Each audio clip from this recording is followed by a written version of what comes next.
जय हिंद दोस्तों, जश्न आजादी रंगारंग कार्यक्रम के हर झलकियां एवी स्टार न्यूज पर लगातार जारी हैं इस समय। और लगभग 3 घंटे के इस पूरे विवेचन में और संवाद में स्पष्ट हो गया कि जिस संकल्पों की बात प्रधानमंत्री ने लाल किले की प्राचीर से की थी, वो संकल्प हमने ले लिया है, क्योंकि 75 वर्ष आजादी के पूरा कर लेने के बाद अब सचमुच 25 साल में हमें भारत को एक ऐसा मजबूत राष्ट्र बनाना है जिसका लोहा पूरी दुनिया माने। तमाम मुश्किलें हैं, तमाम पड़ाव हैं, जिसका जिक्र बार बार हमारे सहयोगी ने आपके साथ किया है। उन संवादों के जरिए हम समझ पाए हैं कि सचमुच में संकल्प और प्रण के मायने क्या होते हैं, और वो तमाम पड़ाव जो मुश्किलों के रूप में हमें दिखते हैं, वो भी हम संकल्पों के साथ समाहित करते हैं और फिर हम चल पड़ते हैं, क्योंकि रुकना नहीं। स्वामी विवेकानंद ने कहा था, उठो जागो चलते रहो तब तक जब तक कि मंजिल न मिल जाए। मंजिल कैसा? विकास के मायने पूरी दुनिया के लिए अलग हो सकते हैं। क्या सिर्फ रोड? क्या सिर्फ मकान? क्या सिर्फ रोटी कपड़ा? सिर्फ इतनी बात? हाँ, विकास का एक पक्ष ये देखा जा सकता है। विकास के मायने होते हैं जिस विकास में ये सारी बुनियादी सुविधाएं तो हमारे राष्ट्र के सामने, हर एक नागरिक के सामने हों, लेकिन विकास के मायने कुछ और हैं जब हम अपनी विरासत, हम अपनी सांस्कृतिक सोच और अपने सांस्कृतिक गौरव के साथ राष्ट्र की धारा को इस तरह प्रवहमान करें कि हमारी धारा में पूरी दुनिया एक साथ बहे। क्योंकि भारत संदेश जो भी है वो समझना होगा। त्याग, तपस्या, बलिदान, वसुधैव कुटुंबकम, जिसकी चर्चा एवी स्टार न्यूज पर पिछले 3 घंटों से लगातार जारी है, उसको साकार करना है तो हम पूरी दुनिया को दिखाएंगे कि हम अगर नम्रता की भाषा के साथ दुनिया के सामने पेश होते हैं तो ये हमारी कमजोरी नहीं है, क्योंकि सहनशीलता के साथ जब हम सिखाने पर आते हैं, जब हम किसी को सही रास्ते पर लाने के लिए प्रस्तुत होते हैं, तब हम बलिदान की भाषा समझते हैं और उस बलिदान में त्याग का एक बड़ा भाव छिपा होता है। शायद इसीलिए सुभाष चंद्र बाबू ने कहा था कि तुम मुझे खून दो, मैं तुम्हें आजादी दूंगा, और फिर खून की नदियां बहाने के लिए देश तैयार था। राष्ट्र की संकल्पना उस समय तक नहीं हो पाई थी, लेकिन 75 के पड़ाव को पार कर लेने के बाद उन संकल्पनाओं से हम पूरी तरह परिचित हो चुके हैं, आगे जाने को तैयार हैं। और इसके लिए 135 करोड़ का आवाम पूरी तरह से आगे बढ़ रहा है। वो हर संकल्प के साथ, अपने प्रधान सेवक के साथ है, अपने पूरे विचारधारा और लोकतांत्रिक मूल्यों के साथ है, और इसमें सबकी अपनी अपनी भागीदारी है, हर एक सेक्टर की, हर एक विचारधारा की, हर एक सोच की। और शायद यही कारण था कि लाल किले की प्राचीर से आज प्रधानमंत्री को यह कहना पड़ा, क्योंकि इस पड़ाव पर यह सोच की जरूरत थी कि जो युवा भटके हैं वो उस रास्ते पर अब आ जाएं, क्योंकि ये देश, ये राष्ट्र अब रुक नहीं सकता। क्यों नहीं रुक सकता? क्यों? उसकी सिर्फ 135 करोड़ के आवाम की चाहत की ही बात नहीं, अब बात है पूरी दुनिया को एक रास्ता दिखाने का। और जैसा कि हम पहले बार बार हम लोग जिक्र कर चुके हैं कि इसलिए जरूरी है क्योंकि एक बड़े खतरे की आहट के साथ ये दुनिया इस समय जी रही है, इसलिए रास्ता हम ही दिखाएंगे, क्योंकि हमारे सांस्कृतिक मूल्य दुनिया के अस्तित्व को शांति और सौहार्द के साथ आगे बढ़ाने के लिए तत्पर हैं। हमारे साथ इस समय कर्नल शैलेंद्र, जो रक्षा विशेषज्ञ हैं, वो जुड़ रहे हैं। हम उनके साथ इसलिए इस पर बात करेंगे क्योंकि एक सैनिक खून बहाना भी जानता है, लेकिन उस खून बहाने के पीछे राष्ट्र के गौरव की जो परंपरा होती है, उसका निर्वहन करते समय वो भी शांति और सौहार्द के बारे में सोचता है। आज भारत के प्रधानमंत्री ने लगभग 83 मिनट तक जब राष्ट्र के साथ संवाद किया, उस संबोधन में वीर सैनिकों को याद किया गया, लेकिन एक वीर सैनिक सिर्फ बॉर्डर पर ही नहीं खड़ा होता है, उसके भी संकल्प, और वो तो संकल्पों पर ही आगे चलता है, और उसके ही संकल्प जिसके कारण हमारी सीमाएं महफूज हैं और हम चैन की सांस लेते हैं।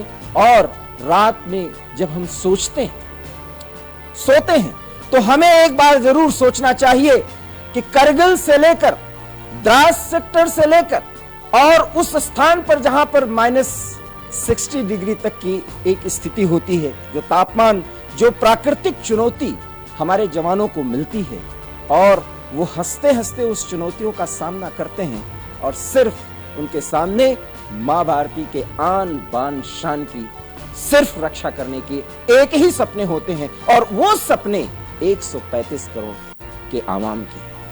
कर्नल शैलेंद्र, बहुत बहुत स्वागत। सबसे पहले 15 अगस्त की ढेर सारी शुभकामनाएं। 75 के पड़ाव को पार करने के बाद जब बात संकल्पों की, प्रण की आती है, तो एक सैनिक अधिकारी के दृष्टिकोण से, भारत के नागरिक के दृष्टिकोण से क्या कुछ कहने को आपके जहन में आता है जो कह देना चाहिए, सचमुच में उसकी जरूरत है? क्या कुछ कहना चाहेंगे आप?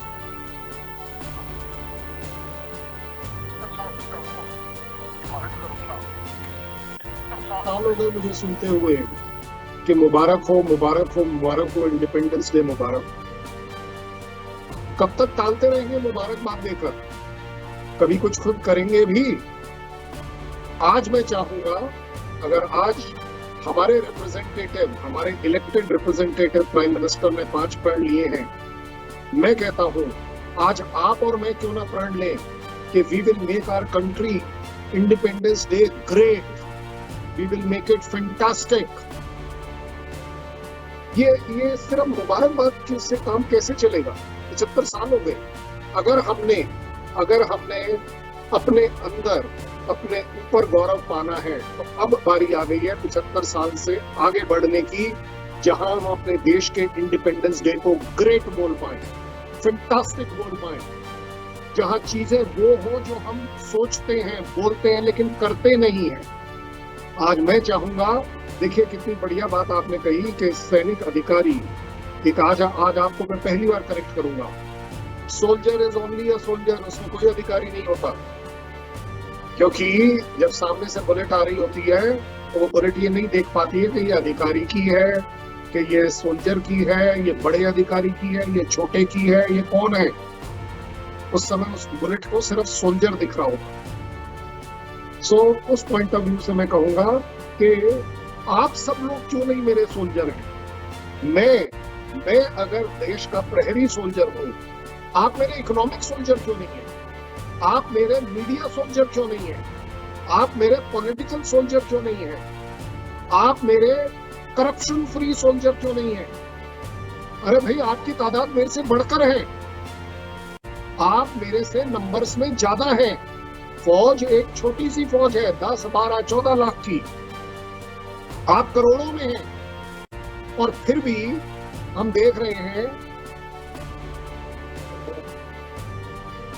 हमें बड़ा दुख होता है ये देखते हुए कि आप करोड़ों लोग मेरी इकोनॉमी को एक उस दर्जे पर क्यों नहीं लेकर जाते जहां मैं चाहता हूं, जहां आप चाहते हैं, जहां आप और हम सब बोलते हैं कि होनी चाहिए इकोनॉमी। क्यों नहीं जा रही? क्योंकि आप सोल्जर नहीं बन रहे हैं, और सोल्जर सिर्फ देश का होता है, किसी और चीज का नहीं होता है। क्यों नहीं हमारे बीच में टॉलरेंस है? क्यों नहीं हमारे क्यों हम आजादी नहीं पा रहे हैं कि जात से चल रहे हैं, लड़ाई झगड़े कर रहे हैं, पता नहीं क्यों कर रहे हैं। मैं चाहूंगा ये 75वां साल, ये प्राइम मिनिस्टर जो है ना, ये प्राइम मिनिस्टर नहीं है, ये आप और मैं हैं।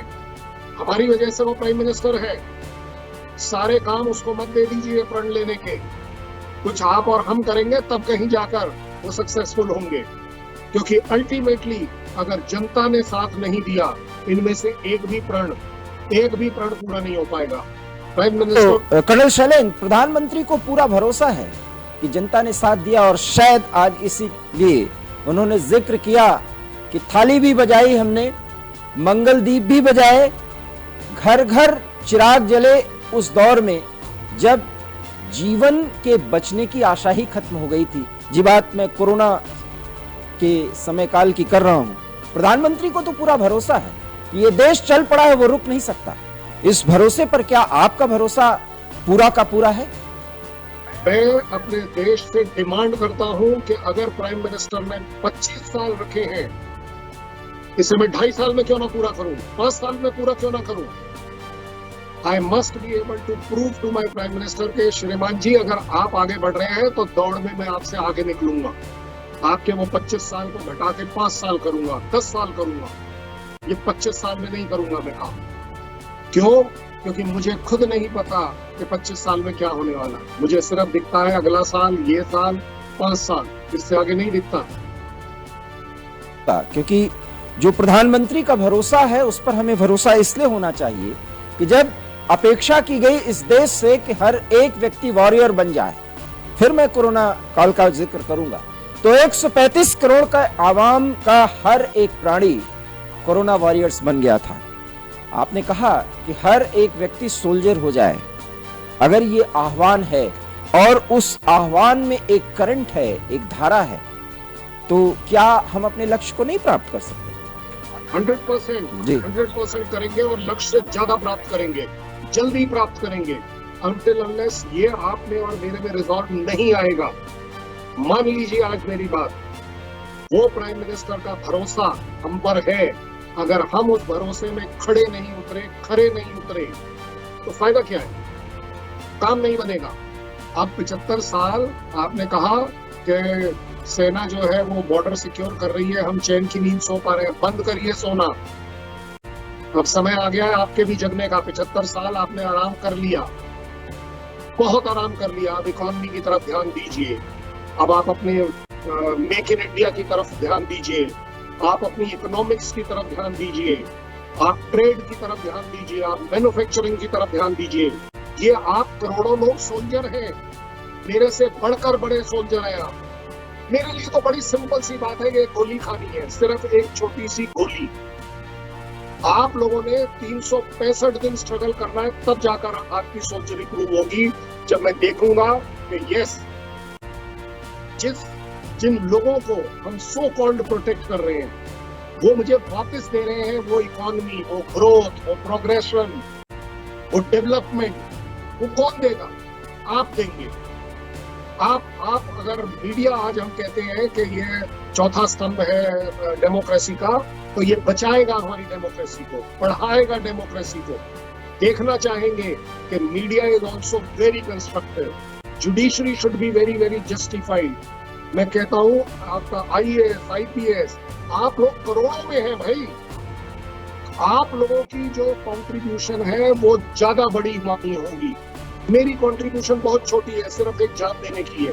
इससे और बढ़कर मेरे पास कुछ नहीं है आपको देने के लिए। मैं सिर्फ और सिर्फ जान दे सकता हूँ। याद होगा करगिल का वार, अभी नहीं, खैर आप तो बॉर्डर पर बहुत समय रहे हैं। आपको याद होगा कि एक समय आई कि सैनिकों को खून की जरूरत है।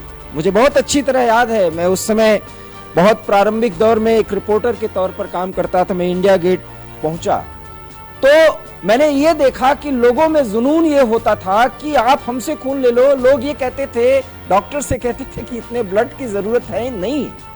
इस देश में जो जुनून है, उस जुनून को कहीं न कहीं देश के प्रधान सेवक परख रहे हैं। आपको मेरी आवाज मिल रही है? कर्नल शैलेंद्र, आपको मेरी आवाज मिल रही है? हेलो शैलेंद्र, आपको मेरी आवाज मिल पा रही? जी हाँ जी, वापस अब हाँ, मैं सवाल नहीं समझ जी, मैं सवाल ये कर रहा हूं कि इस देश में जुनून जो होता है, जो एक जज्बा है, उसका दिग्दर्शन मैंने किया जब करगिल वॉर हुआ। और उस दौरान इंडिया गेट पर जब एक बार रिपोर्टिंग के दौरान मैं वहां पहुंचा तो मैंने देखा कि लोगों की लाइन लगी हुई थी कि आप हमारा खून ले लीजिए, जबकि डॉक्टर से बोल रहे थे कि इतने खून की जरूरत नहीं है। तो खून बहाने से भी इस देश का कोई नागरिक डरता नहीं। वो दूसरों की नजर में शांत, या जो भारत का विरोध रखते हैं उनके नजर में वो शांत है, लेकिन जब वो जज्बे में आता है तो उसको फिर आन बान शान के लिए न अपने जान की परवाह है न खून की परवाह है। और वो सो भी रहा है ना, तो उस सोने में उसका भाव ये है कि दूसरे दिन जगना है तो फिर जुट जाना है। हम भरोसा आपको ये दिलाते हैं एक नागरिक के तौर पर, एक पत्रकार के तौर पर, कि जिस सोल्जर्स के भाव में आप लोग रहते हैं, और हर एक अगले मिनट के लिए तैयार रहते हैं कि हमें बॉर्डर पर लड़ाई के लिए न चला जाना पड़े। उस तैयारी में इस देश का नागरिक है, ये भरोसा हमारे नेतृत्व को हो चुका है। तो फिर क्या अब भी कोई आशंका या शंका है कि हम उस मंजिल पर नहीं पहुंचेंगे? आशंका और शंका बिल्कुल नहीं है, ना मेरे देश पर, ना मेरे देशवासियों पर, ना फौज पर, ना किसी पर। मैं जो बात कर रहा हूं वो है स्पीड की। 75 साल हो गए, अब अगर हमने स्पीड नहीं पकड़ी, देखिए आपने बड़ा अच्छी बात कही, जज्बा है खून देने का, लेकिन मुझे तो खून चाहिए नहीं। मुझे आपका वो खून दिखना चाहिए इकोनॉमिक ग्रोथ में, मुझे दिखना चाहिए आविष्कारों में, मुझे दिखना चाहिए मेक इन इंडिया में। ये जो हम चाइना से, पाकिस्तान से, किस बात का हमारा झगड़ा? हमारा कोई झगड़ा नहीं है। जी। हमारा झगड़ा है ग्रोथ का, इकोनॉमिक डेवलपमेंट का। ये दोनों कंट्रीज हमसे सिर्फ इसलिए अटके हुए हैं क्योंकि वो देख रहे हैं कि जिस स्पीड पर आपको जाना चाहिए और आप जा सकते हैं, जज्बा रखते हैं, जुनून रखते हैं, इसे कैसे स्लो किया है। और वो सबसे बड़ी तकलीफ हो रही है कि हमारी जो कर्नल शैलेंद्र बहुत अच्छी बातें कर रहे हैं, क्योंकि आपकी जो बात है, एक सैनिक जो है वो अपने देशवासियों से सिर्फ ये अब अपेक्षा कर रहा है, वो भरोसा दिला रहा है कि आप सीमा पर और सीमा के अंदर महफूज हैं, ये आपका भरोसा है। देशवासियों से अपेक्षा है स्पीड की। उस स्पीड को देखते हुए मैं जिक्र करूंगा कि लाल किले की प्राचीर से जब आज हमारे प्रधानमंत्री बोल रहे थे, तो अगला दशक इनोवेशन का है। जय जवान जय किसान, जय विज्ञान के बाद अब इनोवेशन की बारी आ गई, जय अनुसंधान।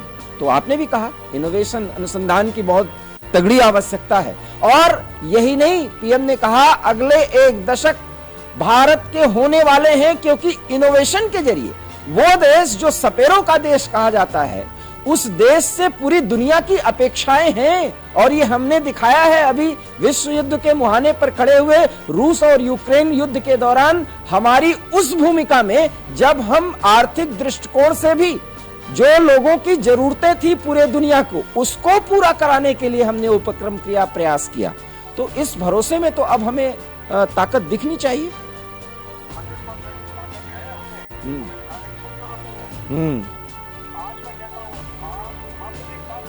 जी।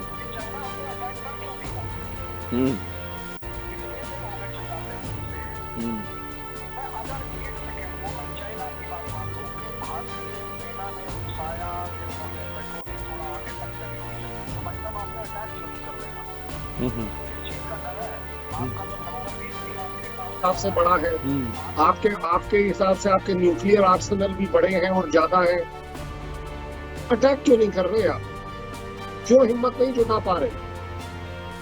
क्योंकि आपको मालूम है कि ये सामने जो भारत खड़ा है, इसके जज्बे को, इसके जुनून को वो कंट्रोल नहीं करते, उसको कंपटीशन नहीं दे पाएंगे, सीधी सीधी बात। और इस वजह से उन्होंने एक नई तरकीब निकाली कि चलिए आप अपनी डिप्लॉयमेंट बढ़ाइए, रोजाना का 100-200 करोड़ रुपए का आपका खर्चा और होगा। जो आप इकोनॉमिक ग्रोथ सुपर स्पीड से चलने वाले थे, उसमें थोड़ा सा कमी आई। अब आप उसको 200 किलोमीटर के बजाय 180 पर चलाएंगे, 170 पर चलाएंगे। That is what is China. मुझे चाइना को समझना पड़ेगा। मुझे ऐसा लगता है कि चाइना और पाकिस्तान का आपने जिक्र किया, हमारे ही देश में राजनेताओं की भी बड़ी सोच है। और जो तिरंगा यात्रा पिछले 3 दिनों के दौरान वो परवान चढ़ी, वो जज्बा दिखा पूरे देश में, उस जुनून के प्रति पूरा भरोसा होना चाहिए। हमारे एक राजनेता हैं और आज मैं उनका जिक्र जरूर करूंगा, हालांकि उसके कई मायने हो सकते हैं। असदुद्दीन ओवैसी, जिन्होंने अभी कुछ 2 दिन पहले एक संभाषण किया देश की आजादी के संदर्भ में, हालांकि थोड़ी सी सीमित दायरे में वो चले गए, लेकिन एक बात उन्होंने रक्षा के संदर्भ में की थी, कर्नल शैलेंद्र में जिक्र करना चाहूंगा। जब उन्होंने कहा था कि हमारे प्रधानमंत्री को सोचना होगा कि चीन में 10,000 वर्ग मील दबा के बैठा हुआ है, उसे हमें लेना है। और उसको लेने के लिए उन्होंने ये जो बोला, मैं वही दोहरा रहा हूं कि इस देश का हर एक नागरिक, विशेष करके मुसलमान, खून देने के लिए तैयार है। जज्बा तो अब इसको देखिए कि हमारी जमीन, चाहे वो 1962 हो, चाहे जब हो, जो गई है वो हमें वापस लेना है। कुछ तो यही भी है कि हमें पीओके भी वापस लेना है। तो बहुत बड़ी जिम्मेदारी है सर। देखिए, इस बड़ी जिम्मेदारी के साथ मैं इस चीज को एनालाइज कर आपके सामने रखता हूँ। मैं ओवैसी साहब के अगेंस्ट नहीं हूँ, लेकिन मैं उनका बहुत बड़ा कोई फैन भी नहीं हूँ। जब ओवैसी टाइप के लीडर इस तरह की जो सो कॉल्ड, क्योंकि आपके दिमाग में चीजें अच्छी हैं इसलिए आपको वो बात अच्छी लग रही है, बट वो आपको चूंटी काट रहे हैं कि 10,000 स्क्वायर मीटर किलोमीटर जमीन हमारी उनके पास है। तो भाई साहब एक बात बताओ, आप क्या कर रहे हो उसके बारे में? आप क्या कर रहे हैं? आप एक डेलीगेशन लेकर चाइना गए? आप जाइए डेलीगेशन लेकर, आप भी तो एक एमपी हैं। अच्छा चलिए कोई बात नहीं, चाइना आपको मालूम है आपकी नहीं सुनेगा। आप ये एक डेलीगेशन लेकर प्राइम मिनिस्टर के पास गए कि चलिए जी हमें बताइए हम क्या कर दें कि ये 10,000 के खिलाफ हमारा ये मुहिम जो है वो सक्सेसफुल हो। आपका जज्बा देखिए, ओवैसी साहब ने पाकिस्तान टीवी पर भी एक बार बड़ी अच्छी बात करी थी मुस्लिम से रिलेटेड कि कृपया कर आप हमारी चिंता ना करें, हम भारत में ज्यादा सेफ हैं। ये तो बात बढ़िया है, लेकिन ये भी एक अनफॉर्चुनेट फैक्ट है कि ओवैसी साहब जब बोलने पर आते हैं तो बोल कुछ भी जाते हैं, उनके भाई साहब भी कुछ भी बोल जाते हैं, जो कि मैं पर्सनली बता पा रहा हूं कि ओवैसी साहब ने मुझे बताया है पर्सनल कैपेसिटी में कि जनाब करा क्या जाए, कौम ये सुनना चाहती है, कौम अगर ये सुनना चाहती है उसके कान बदल दीजिए। ओवैसी साहब ये आपकी जिम्मेवारी है, अगर आप एक देशभक्त हैं। सर मैं आपको यही रोकना चाहूंगा, यही कौम ये सुनना चाहती है। कथनी और करनी में अगर अंतर बदल जाए, बस मैं यही तो चाहता था कि आपके मुंह से सुनना, इसलिए मैंने ओवैसी साहब का जिक्र किया।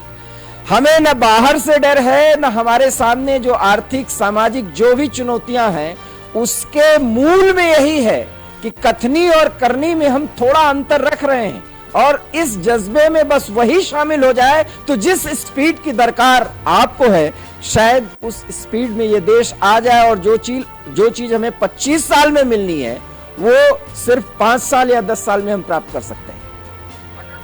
जी 100% मैं बोलता हूँ और मैं आपको बता रहा हूँ। मैं कहता हूँ चलिए ओवैसी साहब को आप मेरे साथ डिबेट करा लीजिए। ओवैसी साहब आप गलतफहमी फैला रहे हैं कि मुस्लिम के खिलाफ देश में ज्यादती हो रही है। बिल्कुल नहीं हो रही। खड़े करिए मेरे सामने 100 और मैं देखूंगा कि लेकिन वो काम करने वाले होने चाहिए। आज की तारीख में एक मुस्लिम आदमी जो काम कर रहा है उसकी टॉप प्रायोरिटी है उसका काम। उसके दिमाग में ये कभी नहीं आता कि कहाँ दंगे फसाद होने हैं, कहाँ कौन क्या जाति कर रहा है। जो काम कर रहा है उसे सिर्फ अपनी रोजी रोटी दिख रही है और वो उसमें बड़ी ईमानदारी से काम करता है। ऐसा नहीं है कि हम ये सिर्फ सोच लें और लोगों की बातों में आ जाए कि मुस्लिम अच्छा कि कौन अच्छा और कौन अच्छा नहीं। ये एक्सक्यूज है, ये भटकाने के तरीके हैं। आप एक बात बताइए, पाकिस्तान में सबसे बड़ा जो चमड़े का सिक्का चलता है वो क्या चलता है? वो चमड़े का सिक्का चलता है भारत। भारत का नाम लेते ही सारे की सारे उनकी प्रॉब्लम जो है वो सब साइड में हो जाती है, सबका कंसंट्रेशन भारत के अगेंस्ट हो जाता है। मुझे बता दीजिए भारत में कौन सी ऐसी जमीन उनकी कब्जे में ले रखी है? चलिए बता दीजिए। पाकिस्तान का कोई आदमी बता दे। उनके पास सिर्फ एक टॉपिक है, J&K, जिसको वो सो कॉल्ड IOK बोलते हैं। लेकिन IOK और POK मिलकर बनता है J&K। तो मुझे आप एक बात बता दीजिए, क्या पाकिस्तान के पास इतना पैसा है? उनके पास इतना पैसा तो है नहीं कि वो अपने चिड़ियाघर में, जू में शेरों को रख पाए। आजकल वो शेरों का बिजनेस करने लगे हैं कि भाई हम शेर अफोर्ड नहीं कर सकते। जो आदमी शेर अफोर्ड नहीं करता वो शेर दिल कैसे बन जाएगा? किस बात की शेखी बगार लेगा कि हम शेर हैं? आपसे तो अफोर्ड ही नहीं हो पा रहे। देखिए, प्रॉब्लम इस समय हिंदू मुस्लिम नहीं है, प्रॉब्लम इस समय हिंदू मुस्लिम मिसगाइड होने की। काम वही तो करते हैं कि जो ये कहते हैं कि आवाम ऐसा सुनना चाहती है, हुजूम ऐसा सुनना चाहता है। इसीलिए बोल रहा हूँ ना जी। कि आप ओवैसी साहब को बोलिए 10,000 स्क्वायर किलोमीटर वर्सेस आप अपने मुस्लिम भाइयों के साथ क्या बात कर रहे हैं, दोनों को कंपेयर कर लीजिए और इसमें ज्यादा बड़ी गद्दारी क्या दिखे आप ही डिसाइड कर दीजिए, आप ही जज बन जाइए, क्योंकि आपको एडवोकेट भी है। भाई 10,000 स्क्वायर किलोमीटर मैंने आज सुबह या कल शाम को तो दी नहीं थी, ये मेरे को एक तरीके में आज की तारीख में विरासत में मिली है। भाई जो मेरे कल के लोग थे उनकी क्या मजबूरी थी, क्या उनकी पॉलिसी थी, क्या उनका क्या था, मुझे नहीं पता। वो सर्कमस्टांसेस सिर्फ आज किताबों में पढ़े जा सकते हैं। बात ओवैसी साहब की ही नहीं है, एक और बात मैं आपसे करना चाहता हूं। ये तिरंगा यात्रा निकाली गई और पूरे देश में 3 दिन, और ऐसे तो सालों से ये तैयारी चल रही थी, और पूरा देश उस जश्न में और उस जुनून में सहभागी बना और तिरंगामय हो गया ये देश। लेकिन तिरंगा तो सबने उठाया, लेकिन मेरा तिरंगा तेरा तिरंगा ये राजनीति भी हुई, और ये वही राजनीति है, फिर मैं आपको उसी पर लाऊंगा जिसके कारण उस स्पीड की जिसकी दरकार आपको है वहां समस्या आती है। क्या कहना चाहेंगे आप इस संबंध में? ये भी ना, ये वाला जो पॉइंट आपने बताया है ये भी 75 साल पुराना हो गया है कि ये मेरा और तेरा। भाई साहब किसी के कहने से दिवाकर साहब और मेरे तिरंगे में फर्क किसने किया? या तो दिवाकर साहब ने किया या मैंने किया। इसका मतलब ब्लेम पब्लिक का हुआ। आप क्यों बिलीव कर रहे हैं?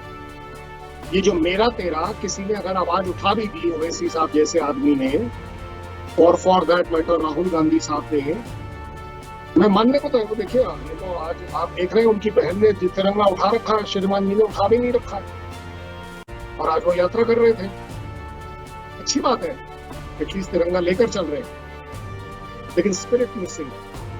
सो अगर आज ये जो 75 साल पुराना राग जो लोग आराप रहे हैं कि मेरा और तेरा तिरंगा, जनाब इसका भोगी कौन है? भोगी तो आप और मैं हैं। इसका जो भी खमियाजा है ये तो आप ही और मुझी को करना पड़ेगा।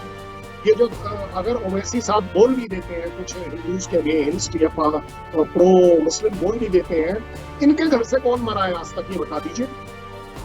मेरा इनके तरफ से कौन ऐसा घर का आदमी है जिसने वो सो कॉल्ड मुस्लिम फ्लैग उठाकर आगे चला है किसी भी प्रोटेस्ट में? ये बढ़िया है कि आप घर बैठ कर, ये अब्दुल्ला हो गए, मुफ्ती मैडम हो गई, ये सब जो है ये JNK मालिक तो हो गए, लेकिन आज तक इन्होंने आगे बढ़कर वो झंडा उठाकर कोई लीड मार्च नहीं किया, वो सो कॉल्ड पत्थरबाजी नहीं करी, वो सो कॉल्ड प्रोटेस्ट मार्च नहीं करे, क्योंकि इनके पास तो 40-40 आदमियों की सिक्योरिटी लगी हुई है। भाई अगर आपको देश पसंद नहीं आ रहा तो कम से कम उसकी सिक्योरिटी तो गिव अप करो। और आप JNK में रहकर जी अपने गढ़ में रहकर आपको सिक्योरिटी चाहिए। कर्नल शैलेंद्र, ये 2 बातें जो आपने कही हैं, शायद इस बात को मैं आपके मुंह से सुनना चाहता था, ये देश को भी आगे बढ़ाना चाहता था ये संवाद, कि यही वो पड़ाव हैं, यही वो रुकावटें हैं जिससे हमें पार पाना होगा। और इसलिए मैंने कुछ नेताओं के भाषणों का, उनकी बातों का जिक्र किया, और साथ ही साथ कि कौन करता है हमारे और दूसरे में मतभेद, क्योंकि हम 130 करोड़ के आवाम सिर्फ एक हैं, वो है हिंदुस्तानी। जोश और जज्बा जो जी। अब हम स्टीपल चेज में गोल्ड लेकर आए हैं। ये जो छोटे छोटे रुकावटें हैं इन्हें अब हमें पार करना आ गया है, आना चाहिए। अब सिर्फ गोल्ड मेडल की तरफ बात करिए। मैं उसी की बात कर रहा हूँ। उसी पहली बार हुआ है स्टीपल चेस में आपको गोल्ड मिला है। बात आपने हमारे में काबिलियत है। छोटे छोटे ये सो कॉल्ड छोटे छोटे जो मुफ्ती हो गई, अब्दुल्ला हो गए और ये ओवैसी हो गए, इनसे पार पाने की अब हमें कैपेसिटी है, काबिलियत है। सिर्फ अपने अंदर देखना है और आगे बढ़ना है। बहुत बड़ी बात आपने कह दी। चलते चलते एक आखिरी सवाल मैं आपसे पूछना चाहूंगा। अगले 25 साल के रक्षा के हिसाब से आपको बताना है वो क्या ऐसी चुनौतियां हैं जो बॉर्डर पर हम देख रहे हैं, और जज्बा वो है कि हम उससे पार पालेंगे। हमारे पास सिर्फ और सिर्फ अगले 25 साल में अगर कोई एजेंडा होना चाहिए वो है एक, इकोनॉमिक ग्रोथ। आपके सारे बॉर्डर अपने आप सिक्योर हो जाएंगे। आप अगर मेक इन इंडिया में अपने डिफेंस प्रोडक्शन को खुद कंट्रोल कर लेते हैं, आपकी सारी प्रॉब्लम खत्म हो जाएंगी। देखिए, सबसे बड़ी बात है आज की तारीख में दुनिया में कि आप अपने पैरों पर, अपने बलबूते पर क्या कर रहे हैं। आप 25 साल बड़े आराम से पार पा लेंगे। तो चाइना ने क्या किया, 1988 में उसकी इकोनॉमी मेरे से पीछे थी। चुपचाप बैठ के वो अपना इकोनॉमिक के ऊपर काम करता। आज वो जितनी दादागिरी पूरी दुनिया में दिखा रहा है, 19 कंट्रीज के साथ उसका डायरेक्ट टेरिटोरियल डिस्प्यूट जो उसने अब निकाला है, क्या बढ़िया बात है भाई। देखिए, वो क्या रहा है कि जिसके पास आज पूरी दुनिया में इकोनॉमिक पावर है, दूसरों को ओबलाइज करने की पावर है, हरमनटोटा में आपको वो शिप कैसे लगा देगी श्रीलंका में। सीधी बात है, वे क्या करें, बेचारे कर्ज में डूबे हुए हैं। वह हरमनटोटा आपने 99 ईयर्स के लिए पीस पर दिया हुआ है, आप नहीं बोल पा रहे। पाकिस्तान, आपको क्या लग रहा है पाकिस्तान बहुत एंजॉय कर रहा है चाइना को? सीपेक में पाकिस्तान को पूरी की पूरी इकोनॉमी उनकी बढ़िया हो गई, उल्टा गिर गई। लेकिन क्या करें, अब गिरी हुई इकोनॉमी में भी वो 2 पैसे जो चाइना के दिखते हैं, आप उसकी तरफ बढ़ते हैं। क्यों? क्योंकि पूरी दुनिया आपको पैसा दे नहीं रही, IMF आपको पैसा दे नहीं रही। देखिए, मजबूरियां से ही आप सीख पाएंगे कि एज इंडिया मैं कहाँ जाऊं। अगर मुझे 25 साल आगे देखना है डिफेंस में, आप लोग मेरे सैनिक बनिए, इकोनॉमिक एम्बेसडर बनिए, आप लोग मेरे ग्रोथ एम्बेसडर बनिए, आप लोग मेरे इन्वेंशन एम्बेसडर बनिए, आप लोग मेरे डेवलपमेंटल एम्बेसडर बनिए। मैंने आपको बोला, मेरे को कोई प्रॉब्लम नहीं है, मेरे हर सैनिक को कोई प्रॉब्लम नहीं है। वो एक गोली, उस एक गोली को खाकर मैं हजम कर लूं, आप मत चिंता। बहुत धन्यवाद कर्नल शैलेंद्र। कर्नल शैलेंद्र, बहुत बहुत धन्यवाद कि एक सैनिक ने यह भरोसा दिला दिया है कि अगर प्रधान सेवक ने आह्वान किया अगले 1 दशक में भारत को वो सब कुछ दिखा देना है कि 25 साल में उसको क्या प्राप्त कर लेना है। और इकोनॉमिक ग्रोथ में जिस तेजी की दरकार है, और एक सैनिक के रूप में उसका जो आपका दृष्टिकोण है, जो आपने देखा और समझा और जो बताने की कोशिश की है, हम भरोसा दिलाते हैं आपको एक नागरिक की हैसियत से, एक पत्रकार की हैसियत से, कि हम उस पर चलेंगे। क्योंकि बॉर्डर पर दुरूह और दुर्गम स्थानों पर खड़े होकर के बर्फ में, रेतीले तूफान के बीच, समुंदर में, हर एक जगह आप हमारे भाई या कोई भी रिश्ते में होकर के जब एक सैनिक के रूप में बॉर्डर पर जाते हैं, तो आप हमें यह भरोसा दिलाते हैं कि हम आपके लिए मर मिटेंगे। क्योंकि मां भारती की सुरक्षा करना और आपको ग्रोथ के लिए, आगे बढ़ाने के लिए प्रेरित करना, ये काम एक देशवासी के रूप में, एक सैनिक के रूप में आप करते हैं। तो आपकी जो अपेक्षाएं हैं एवी स्टार न्यूज के माध्यम से, वो देश के जनता के पास जरूर गई होगी। और शायद यही अभिव्यक्ति और यही संवाद करने की कोशिश आज प्रधान सेवक ने भी की है। इसमें कई ऐसी मंजिलें हम प्राप्त कर चुके हैं और कई ऐसे पड़ावों पर पहुंचकर हम थोड़ा भटकाव में भी आते हैं, जिसकी चर्चा हमने आपसे बातचीत में, सवालों में की है। उससे पार पाना है, क्योंकि हमने ये सोच रखा है कि अब हम रुक नहीं सकते। क्योंकि दुनिया हमारी तरफ अगर देख रही है तो हमें ये पता है कि हम जिस रास्ते पर आगे बढ़े हैं, आगे जाना है, लेकिन हमारी कुछ कमियां हैं। और उन कमियों को देखते हुए, उसको खत्म करते हुए, उससे पार पाते हुए हमें आगे बढ़ ही जाना है। क्योंकि भारत को विश्व गुरु बनाना ही नहीं, बल्कि विश्व गुरु साबित कर देना है। शायद यही शुभ संकल्प आज आजादी के इस दिन में ले लिया गया है, और जिसकी बाकायदा उद्घोषणा और उद्घोष प्रधानमंत्री नरेंद्र मोदी की तरफ से लाल किले की प्राचीर से कर दी गई है। हम सब आगे बढ़ेंगे।